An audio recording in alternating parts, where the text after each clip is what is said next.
नमस्कार दोस्तों, मैं शिवमान सोलंकी अपने YouTube channel law testing plus में आपका स्वागत करता हूं।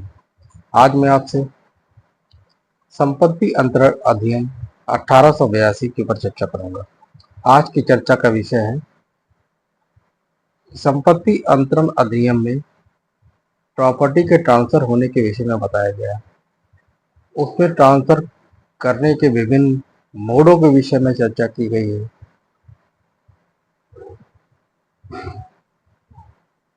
लेकिन आज की जो हमारी चर्चा का विषय है वो ये है कि संपत्ति अंतरण अधिनियम 1882 में हम किन चीज़ों का ट्रांसफर नहीं कर सकते।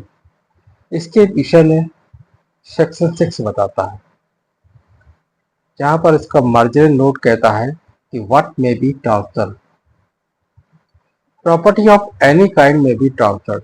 यानी कि पहली लाइन में इसका जवाब दिया गया है कि किसी भी किस्म की संपत्ति हो अंतरित की जा सकती है। अब इसका अपवाद बताया गया, except as otherwise provided by this act और by any other law for the time being in force. इस अधिनियम या किसी भी अन्य तत्समय प्रवर्त विधि द्वारा या अन्यथा उपबंधित के सिवाय। यानी कि इस अधिनियम में यही कहीं पर यदि इसको ट्रांसफर करने से मना किया गया हो या किसी अन्य विधि में इसे ट्रांसफर करने से मना किया गया हो तो उसको ट्रांसफर नहीं किया जाएगा। इसके अलावा किसी भी तरह की प्रॉपर्टी होगी उसको ट्रांसफर किया जा सकता है। ऐसा section 6 transfer of property act 1882 का कहता है। अब इसमें सेक्शन 6 में 10 तरह की प्रॉपर्टीज के विषय में बताया गया है, जहां पर ये बताया गया है कि ये 10 तरह की जो प्रॉपर्टी हैं उनका ट्रांसफर नहीं किया जा सकता। पहला, a the chance of an heir apparent succeeding to an estate, the chance of relation obtained in legacy on the death of kinsman or any other mere possibility of like nature cannot be transferred. किसी प्रत्यक्ष वारिस की संपत्ति यानी संपदा का उत्तराधिकारी होने की संभावना, कुल की मृत्यु पर किसी नातेदार को वसीयती संपदा अभिप्राप्त करने की संभावना या इसी प्रकार की अन्य कोई संभावना मात्र अंतरित नहीं की जा सकती है। अब इसको थोड़ा सा एक एग्जाम्पल से समझने का प्रयास कर सकते हैं। जैसे कि ए कोई व्यक्ति है और उस ए व्यक्ति के केवल बी नाम का ही पुत्र है, तो बी नाम का पुत्र अपने पिता ए की प्रॉपर्टी को ये कहकर ट्रांसफर नहीं कर सकता कि वो अपने पिता की का एकमात्र उत्तराधिकारी है, इसलिए जो भी प्रॉपर्टी होगी अपने पिता की वो उसी को प्राप्त होगी, इसलिए उस प्रॉपर्टी को ट्रांसफर कर सकता है और ये कहकर के वो प्रॉपर्टी को बेचने का प्रयास करे। तो ऐसी स्थिति में सेक्शन 6 इसको मना करता है। क्यों? क्योंकि हो सकता है कि आपकी मृत्यु आपके पिता से पहले हो जाए, और यदि आपकी मृत्यु आपके पिता से पहले हो गई तो उस स्थिति में जो वसीयत में जो पिता की मृत्यु के बाद मरने के बाद जो आपको प्रॉपर्टी मिलने की संभावना थी समाप्त हो जाएगी। तो merely on the basis of possibility ये प्रॉपर्टी आपको भविष्य में मिलेगी, इसको ट्रांसफर नहीं किया जा सकता है। इसको सेक्शन 6 मना करता है। अब इसका बी प्लॉट पॉइंट में बताया गया है, a mere right of re entry और breach of condition subsequent cannot be transfer to anyone except the owner of property affected thereby. किसी उत्तर भाव शर्त के भंग के कारण पुनः प्रवेश का अधिकार मात्र उस संपत्ति का जिस पर तद द्वारा प्रभाव पड़ा है स्वामी के सिवाय किसी को अंतरित नहीं किया जा सकता। क्या कह रहा है? इसमें कह रहा है कि राइट ऑफ री एंट्री में अगर किसी प्रॉपर्टी का ट्रांसफर किया जा रहा है राइट ऑफ री एंट्री के तहत तो उसको ट्रांसफर नहीं किया सकता है, लेकिन अगर कोई संपत्ति का मालिक है तो वो राइट ऑफ री एंट्री का ट्रांसफर कर सकता है। अब इसको समझने का प्रयास करते हैं। जैसे मान लीजिए कोई किसी मकान में आप किराएदार थे और किराएदार की हैसियत से आपका मकान आपने कहीं से किसी मकान मालिक से कोई मकान प्राप्त कर लिया था। वो मकान जीर्णशील हालत में था और मकान वो गिर जाता है, और ऐसी स्थिति में जब भी वो मकान मालिक उस मकान का निर्माण कराएगा तो एक किराएदार की हैसियत से आपका राइट ऑफ री एंट्री उस मकान में बन जाएगा। लेकिन इस किराएदार की हैसियत से राइट ऑफ री एंट्री का जो राइट है वो आप किसी अन्य व्यक्ति को ट्रांसफर नहीं कर सकते। लेकिन यदि इसको दूसरे एग्जाम्पल से समझा जाए कि अगर कोई प्रॉपर्टी क्षतिग्रस्त हो जाती है, गिर जाती है, और उस मकान का मालिक जो है स्वयं उस मकान में री एंट्री करना चाहता है तो वो कर सकता है, और वो अपने इस राइट ऑफ री एंट्री के अधिकार को किसी अन्य को ट्रांसफर भी कर सकता है। यही सेक्शन 6 का बी प्लॉट कह रहा है।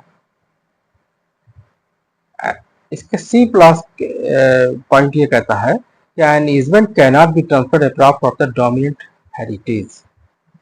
कोई सुकाचार अस्थायी स्थल से पृथक करते अंतरित नहीं किया सकता है। यानी कि इजमेंटरी राइट जब भी हमें किसी प्रॉपर्टी से मिलता है तो वो प्रॉपर्टी से के साथ में लगा हुआ राइट होता है। उस राइट को अलग से ट्रांसफर नहीं किया सकता। वो राइट जहां जहां जिस व्यक्ति के पास प्रॉपर्टी जाएगी उसी व्यक्ति के बाद वो इजमेंटरी राइट भी ऑटोमेटिक ट्रांसफर हो जाएगा। इसीलिए कहा गया है इजमेंटरी राइट को ट्रांसफर नहीं किया जा सकता है। इसको सेक्शन 6 में मना किया गया। डी पॉइंट में बताया गया है an interest of property restricted to its enjoyment to the owner personally can not be transfer.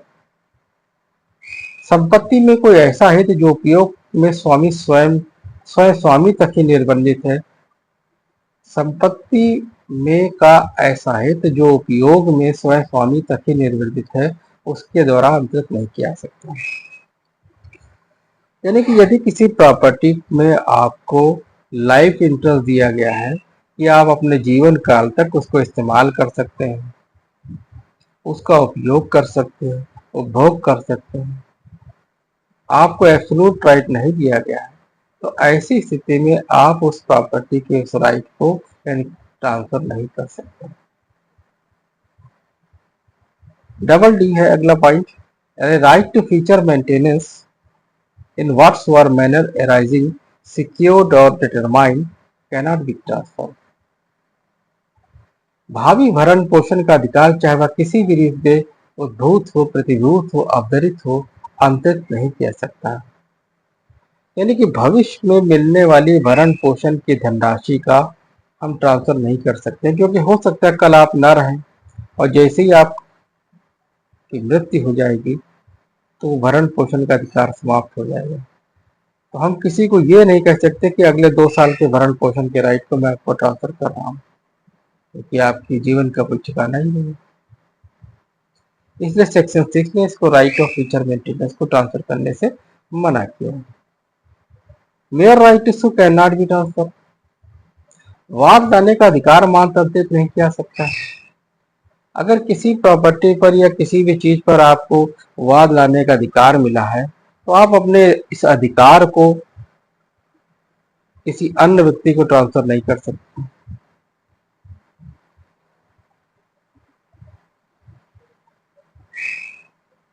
उसके लिए सेक्शन 6 मना कर सकता है। A public office can not be transfer nor can the salary of public officer whether before or after is become payable. यानी कि लोग पद को अंतरित नहीं किया जा सकता है, ना ही लोग ऑफिसर के संबलम जो उनको दे हो चाहे पूर्व या पश्चात अंतरित किया जा सकता है। यानी कि पब्लिक ऑफिस का जो पद है उसको ट्रांसफर नहीं किया सकता। जैसे कि मान लीजिए कि मैं पुलिस कमिश्नर हूँ, तो मैं किसी व्यक्ति को ये नहीं कह सकता कि मैं 1 साल के लिए आपको पुलिस कमिश्नर का पद जो है ट्रांसफर कर रहा हूँ, आप जाइए, नहीं कर सकते।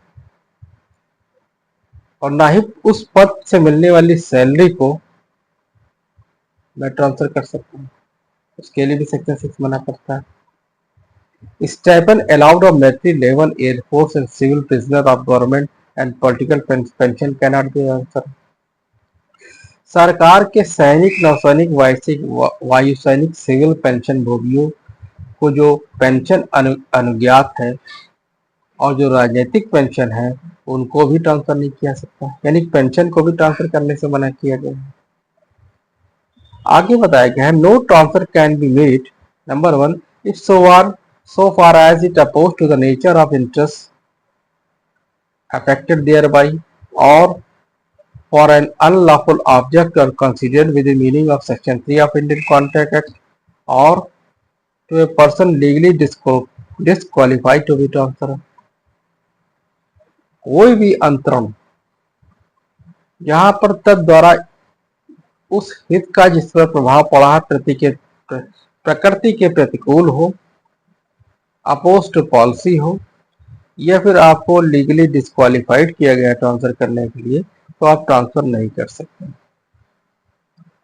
अगला बताया कि nothing in this section shall be deemed to be authorised tenant having untransferable right of occupancy। The farmer of an estate in respect of default has been made in paying revenue of the lease of an estate under the management of the court of God to assign the interest of such tenant, farmer or lease।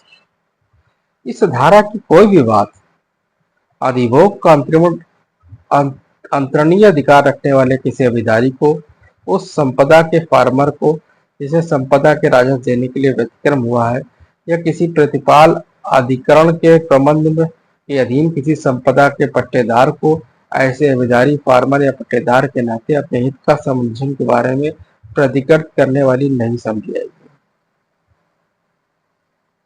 यहाँ पर भी ये बताया गया है कि अगर कहीं कोई आपको ट्रांसफरेबल राइट आप कहीं से मिला भी है बीइंग एन टेनेंट के तरीके से, तो भी आप उसको ट्रांसफर नहीं कर सकते।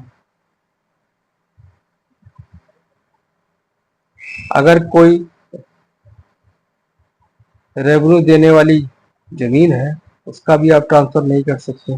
कोई लीज पर की जमीन है उसका भी आप ट्रांसफर नहीं कर सकते। ये सब आज आपने देखा कि संपत्ति अंतरण अधिनियम 1882 की धारा 6 के ऊपर मैंने चर्चा की। यहाँ पर बताया गया है कि कौन कौन सी ऐसी चीजें हैं जिनका ट्रांसफर नहीं किया सकता है।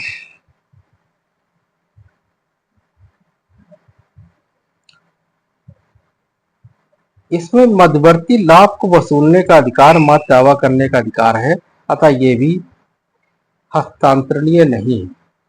ये किस केस में बताया गया था? ये शंकरप्पा बनाम खोतुन बाई AIR 1942 में बताया गया था। शैवियत शब्द वसीयत की विषय वस्तु हो सकती है।